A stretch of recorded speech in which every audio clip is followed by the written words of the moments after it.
The Big Ten says 4 and maybe more. The SEC says the same thing. The ACC and the Big 12 will just have to be good with 2 in the new 16-team field. Welcome into the Voice of College Football. Appreciate you stopping by for the best in discussion, debate, and analysis. Again, the Big Ten and the SEC are basically saying new 16-team playoff. We will have at least 4 spots regardless of what happens. We are combing through the college football playoff era, 2024, going back to 2014 to see how would this have altered the field. And it certainly has a number of times.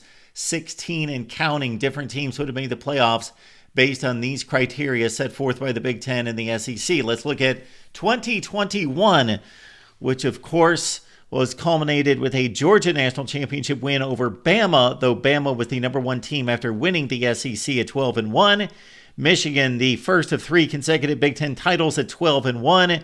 There you see Georgia at number 3, Cincinnati at number 4. Of course, the only group of 5 ever to make the playoff field at 13-0 with a key win against Notre Dame, which pretty much separated them and the Irish, who finished number 5. Ohio State number 6 at 10-2, and a glut of 2-loss teams, including Baylor, who won the Big 12 championship over Oklahoma State right at the goal line in the last seconds by an inch. Ole Miss at number 8. There's OK State at number 9. Michigan State at 10. We've got Utah at number 11. They won the Pac-12 with 3 losses. Pitt was the ACC winner at 11-2. BYU at 10-2. Oregon at number 14 at 10-3. They lost the Pac-12 championship game, as did Iowa in the Big Ten at 10-3. And number 16 is OU at 10-2. We meet the requirement of 1 group of 5 in the top 16, so that would have been the 16, and really the only team that had any kind of gripe in all of this would have been Wake Forest. 10-3 with Sam Hartman at quarterback, lost that 3rd game against Pitt in the ACC championship game, and of course the CFP committee let us know in 2024 that they were not counting championship game losses in conference play against these teams, and Wake dropped to 10-3 and number 17 in the country because of that playoff loss, or that conference championship game loss, and they would have a gripe against a number of 10-3 teams. The conference shakedown would have looked like this. The SEC with only 3 bids, the Big Ten with 4, the ACC with only 1, the Big 12 with 3, and the Pac-12 with 2. Therefore, to meet the criteria, the SEC would have had Arkansas at number 21, 8-4, lifted up into the college football playoff. The ACC would have had this Wake team we're talking about lifted from number 17 up into the college football playoff. And then we would have had 2 teams that would have been knocked out, most notably from the Big 12 in particular. And then, of course, these Pac-12 teams would be currently in the Big 10 when talking about, well, Utah in the Big 12 and Oregon now at number 14, a member of the Big 10. So when we look at the current conference alignment, the SEC with 4, the Big 10 with 5, the ACC still with 1. So Wake Forest would have been artificially lifted into the top 16 to meet that criteria for the ACC. The Big 12 would have 5 teams in the college football playoff. Look at this. The current Big 12, and of course you can't make the apples to apples comparison because the schedules would be different, but Baylor at number 7, Oklahoma State at number 9, Utah 11, BYU at 13. Of course, they played an independent schedule at the time, and, well, Oklahoma now a member of the SEC. Cincinnati, that other team out of the Big 12, all the way at number 4.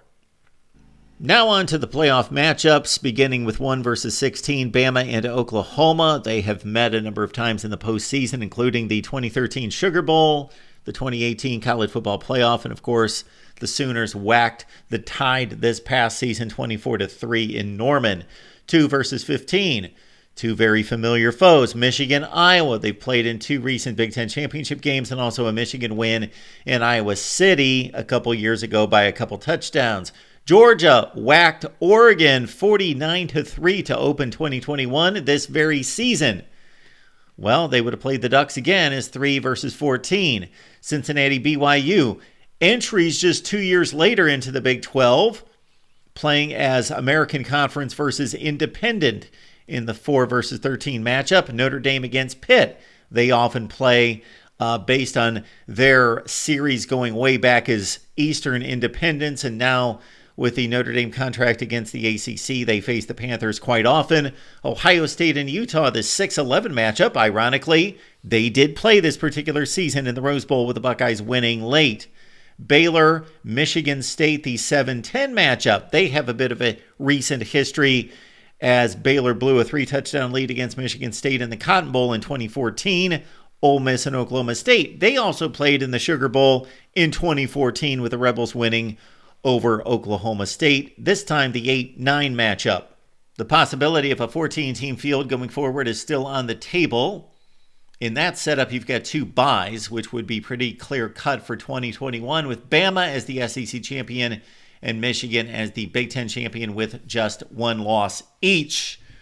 Comments and questions welcome down below. We're going to continue to go through the CFP era and match it up against the current Big Ten and SEC proposal. Please like and subscribe right here at the Voice of College Football. Keep in mind that we've got a daily show and would love to hear from you. You can pick up the phone and give me a call Monday through Friday, the College Football Show at 4 p.m. Eastern Time.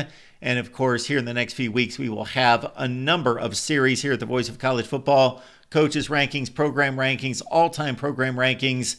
And we will have our college football playoff proposal right here at the Voice of College Football.